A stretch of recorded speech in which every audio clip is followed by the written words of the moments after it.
तथागत गौतम बुद्ध के चरणों में नमन करते हुए भारत रत्न डॉक्टर B.R. अम्बेडकर जी को नमन करता हूं।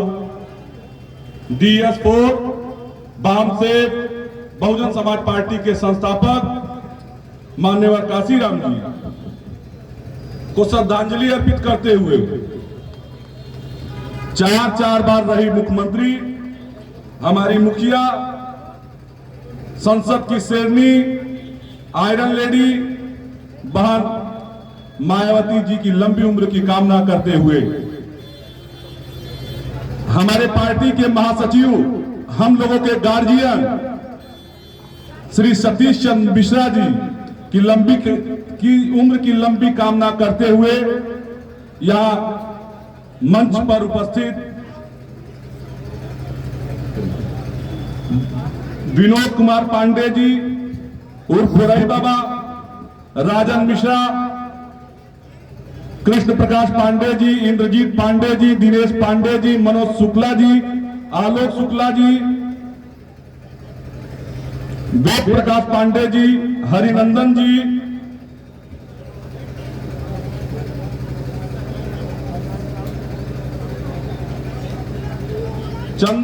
चंद्रभूषण शास्त्री जी, रमाकांत तिवारी जी, हमारे आदरणीय चाचा जी गार्जियन स्वरूप अफजल खान चाचा जी, हमारे दुख सुख के साथी यशपाल राव जी, प्रधान रामजीत यादव जी, प्रधान प्रदीप कुमार दरुआ से आए हुए हैं, भुवनेश्वर राम तिवारी जी, इंद्रजीत यादव जी,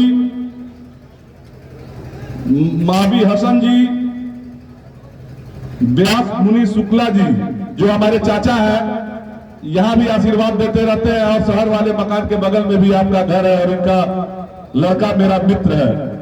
आलोक शुक्ला जी भी यहां पर उपस्थित हैं। आपका भी हार्दिक स्वागत और अभिनंदन करता हूं। हम लोग के गार्जियन लालजी प्रजापति जी और संचालन कर रहे भोलालाल अकेला जी जो यहाँ का जिम्मेदारी उठाए हुए हैं, माननीय अशोक कुमार जी, लक्ष्मण राणा जी, विजय कुमार जी विधानसभा अध्यक्ष, उमेश नारायण पांडे जी, विमल कांत गौतम जी, डॉक्टर सुदर्शन जी, नागेंद्र भारती जी, सतविंदर कुमार भारती जी, दिनेश पांडे जी जो हम लोग के गार्जियन हैं और यहीं से चलकर यहाँ तक आए हुए हैं और हर समय हमको आशीर्वाद देने का कार्य करते हैं। धन्यवाद चाचा जी। नंद कुमार जी, लक्ष्मी चौरसिया जी, धर्मेंद्र यादव जी, वेद प्रकाश पांडे जी, मंटू सिंह, कुलदीप सिंह, राघवेंद्र प्रताप सिंह और यहाँ बड़ा नीचे नाम लिखा हुआ है हमारे चाचा जी का, नरसिंह चाचा। आपका भी हार्दिक स्वागत और अभिनंदन करता हूँ। राम रेखा पासवान जी, आप भी दिन रात के साथी है। पारसनाथ पासवान जी, सुभाष पासवान जी, चाचा गोपाल जी जो कि वर्तमान प्रधान है दरघाट से, राधेश्याम जी, जोखू निषाद जी अनंतपुर के प्रधान है, ये भी गार्जियन स्वरूप है। हम लोग का मार्गदर्शन करते रहते हैं। रमेश मद्देसिया जी, रमेश यादव जी, दिनेश यादव जी, राजकुमार जी, लालदेव जी और इसमें नाम नहीं लिखा है भाई सागर यादव जी और हमारे मैदैया के चाचा पूर्व प्रधान कहाँ है, आए नहीं है क्या? खैर कोई बात नहीं। आप सभी का हार्दिक स्वागत और अभिनंदन करता हूं। यहाँ पर उपस्थित हमारी माताएं बहनें बैठी हुई हैं, आपको भी हाथ जोड़कर मैं प्रणाम करता हूं और यहाँ हरपुर के जो भी मार्केट के लोग हैं उनका भी मैं हार्दिक स्वागत और अभिनंदन करता हूं। और इस हरपुर में आज ये कार्यक्रम हो रहा है। यहाँ पर उपस्थित सभी बुजुर्ग, मेरे पिता तुल्य बुजुर्गों को मैं फिर प्रणाम करता हूं और नौजवान साथी जो यहाँ उपस्थित है आपका भी हार्दिक स्वागत और अभिनंदन करता हूं। साथियों, आप सभी जो कि ये चुनावी सफर है, चुनावी समय चल रहा है और उसी नाते यहाँ पर हम लोग मंच लगाए हुए हैं। 3 मार्च को वो आप लोगों को मतदान करना है।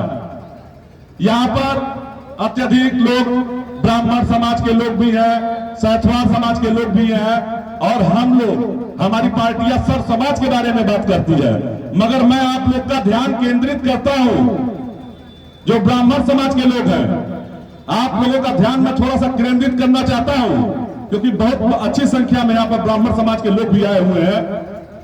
आप देखिए यहां पर 20 ब्लॉक और 20 ब्लॉक में एक भी ब्राह्मण को स्थान नहीं। और अभी आप ही लोगों के बीच का, आप ही लोगों के बीच के उपेंद्र शुक्ला जी जब यहां पे चुनाव लड़े तो आप सभी जानते हैं उपेंद्र शुक्ला जी के साथ किस तरह से गणित की गई, ये किसी से छुपा हुआ नहीं है। 500 ब्राह्मणों की हत्या भारतीय जनता पार्टी की सरकार में, और 100 इनकाउंटर चुन चुन के। अब ब्राह्मण समाज खुद उनको तय करना है कि उनको करना क्या है। वहीं पर जब बहुजन समाज पार्टी की सरकार थी 2017 में, तो आप देखे होंगे कि जब बुंदेलखंड से उठता था और पूर्वांचल तक गिरता था, और अवध से उठता था तो पश्चिमांचल तक गिरते हुए कम से कम सैकड़ों की संख्या में यहां पर मंत्री दिए गए थे हमारी पार्टी से। और जितना उत्थान उस समय ब्राह्मण समाज का हुआ, मुझे लगता है कि अन्य किसी समाज का नहीं हुआ। मैं एक बार और आप लोग को फ्लैशबैक पे ले जाना चाहता हूं। यही समाजवादी पार्टी की सरकार आज आप सभी के सामने दिखाई दे रही होगी कि परशुराम जी की मूर्ति लगाते हैं। मुझे याद आ रहा है कि एक न्यूज़पेपर में मैं पढ़ा कि माननीय राष्ट्रीय अध्यक्ष जी, हमारे पूर्व मुख्यमंत्री अखिलेश यादव जी एक बात बोले थे कि ब्राह्मणों की बात मत सुनना। शायद आप लोग के भी जहन में ये बात होगी, नहीं होगी तो कृपया जो है कि अपने दिमाग पे जोर डालिए, निश्चित रूप से आप लोगों को वो बात याद आ जाएगी। तय आपको करना है, तय आपको करना है। अभी आप लोग पता नहीं यहां भारत की जनता कितनी जल्दी जल्दी हर चीज भूल जाती है। अभी कोरोना का जब समय था, लाशें पर लाशें निकलती चली जा रही थी हर जगह से, लोग ऑक्सीजन के लिए परेशान हो रहे थे, और यही भारतीय जनता पार्टी की सरकार, यही भारतीय जनता पार्टी की सरकार बंगाल में चुनाव करा रही थी। अमेरिका के राष्ट्रपति को नमस्ते इंडिया का न्योता दिया जा रहा था, और मध्य प्रदेश में किस तरह से खींच तान कर सरकार बना ली जाए, यह देखा जा रहा था। अरे मुझे याद आ रहा है, मैं एक बार पढ़ा था, एक हिटलर था जर्मनी का, एक हिटलर था जो जर्मनी का, वो एक दिन अपने संसद भवन में जा रहा था और एक मुर्गा अपने हाथ में लिया हुआ था, और मुर्गे का पंख इस तरह से चलते चलते तोड़ता जा रहा था, तोड़ता जा रहा था और तोड़ता जा रहा था। स्थितियां ये हुई कि वो जब तक अपने कुर्सी तक पहुंचता तब तक मुर्गा एकदम नंगा हो चुका था, और उस मुर्गे को ऐसे उठा के फेंक दिया जाता है। हिटलर ने मुर्गे को उठा के फेंक दिया और अपने जेब में हाथ डाला और जेब से कुछ दाने निकाला और वो दाना ऐसे फेंका और मुर्गे पीछे पीछे दौड़ने लगे। वही स्थितियां आप लोग के साथ की जा रही है। महंगाई की जो स्थितियां हैं, पेट्रोल 200 पार, क्षमा कीजिएगा, कड़ू का तेल 200 पार, पेट्रोल शायद आप लोगों ने हराया तो पेट्रोल को कम कर दिया गया, मगर फिर चुनाव आ गया है, चुनाव अगर बीतेगा तो फिर पेट्रोल का दाम बढ़ा दिया जाएगा। ये जो है कि गुप्त सूचना है। मैं इस पर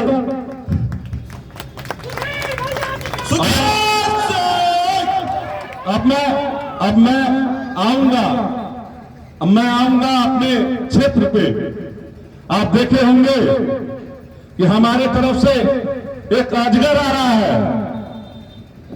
जो सबकी भूमि लेता जा रहा है, वो उस अजगर का नाम जानते हैं क्या है? उस अजगर का नाम है गीडा। गीडा नाम है उस अजगर का। वहां से आता जा रहा है और जमीनें हम लोग की लेते जा रहे हैं लोग। आने वाले समय में सहजनवा विधानसभा में जैसे जैसे ये अजगर आता जाएगा आगे, तैसे तैसे हम सभी भूमिहीन हो जाएंगे। जैसे कि हमारे पिपरौली ब्लॉक में और सहजनवा थाने तक लगातार लोग भूमिहीन होते जा रहे हैं। और जानते हैं आप लोग वहां पर सर्किल रेट क्या है? 18,000 रुपया प्रति डिसमिल के हिसाब से सर्किल रेट दिया जाता है। और वहीं पर बगल में जहां पर फोर लेन निकलती है वहां 6 लाख 6.5 लाख रुपया डिसमिल फोर लेन का मुआवजा दिया जाता है। अगर 6.5 लाख रुपया फोर लेन वाले दे सकते हैं तो ये गीडा वाले क्यों नहीं दे सकते? गीडा वालों को भी देना चाहिए, मगर गीडा वाले नहीं दिए। गीडा वाले 18,000 देंगे और 18,000 में मोटरसाइकिल नहीं मिलती है। और आप ही सभी भाइयों में से जब भी कोई वापस उस जमीन को लेने जाएगा तो उसको 8 लाख रुपया 9 लाख रुपया डिसमिल के हिसाब से जमीनें मिलेंगी वापस आवास बनाने के लिए। यहां पर प्रदूषण का जो मामला है, हमारी आमी नदी पूरी काली हो गई है।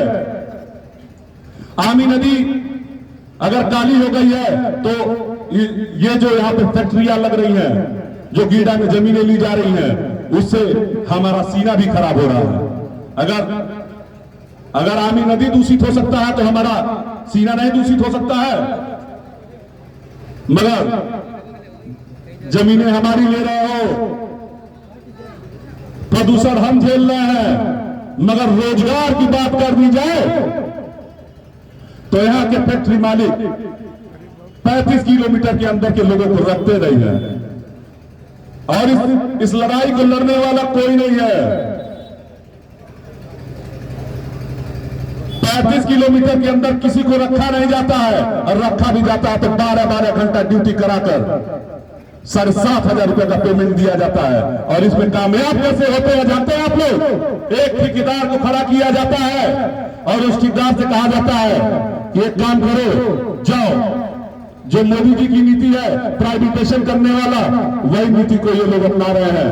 ये लोग कहते हैं 10,000 रुपए पे जाओ लेके आओ, और 10,000 रुपए पे ये सारे लोग बाहर से बंगाल जाते हैं, नेपाल जाते हैं, बिहार जाते हैं, यहां से जाते हैं और लेबर लेके आते हैं, 12-12 घंटा ड्यूटी करा के 7,500 रुपया उनको पेमेंट देते हैं, जो कि सरकारी नियमों के हिसाब से एकदम गलत है। 8 घंटे की ड्यूटी होती है और पेमेंट भी इतना नहीं होता है। पेमेंट सरकारी मूल्य के हिसाब से अगर दे तो निश्चित रूप से जो है कि हमारे बीच के किसी भी आदमी को पलायन करने की स्थिति नहीं होगी। मैंने प्रण किया है कि अगर सुधीर सिंह का हाथ मजबूत करने का आप लोग काम करेंगे तो निश्चित रूप से सुधीर सिंह की सबसे बड़ी यही लड़ाई होगी कि 50% पहले 50% का रोजगार मैं यहां के लोगों को दिलाने का काम करूंगा कि पहले 50% हमारे लोगों को दे दो, 50% में बिहार, बंगाल, रांची, जहां मन तहां के लोगों को दे दो, वो भी खुश हो जाए। फैक्ट्रियां हम यहां पर 5 बार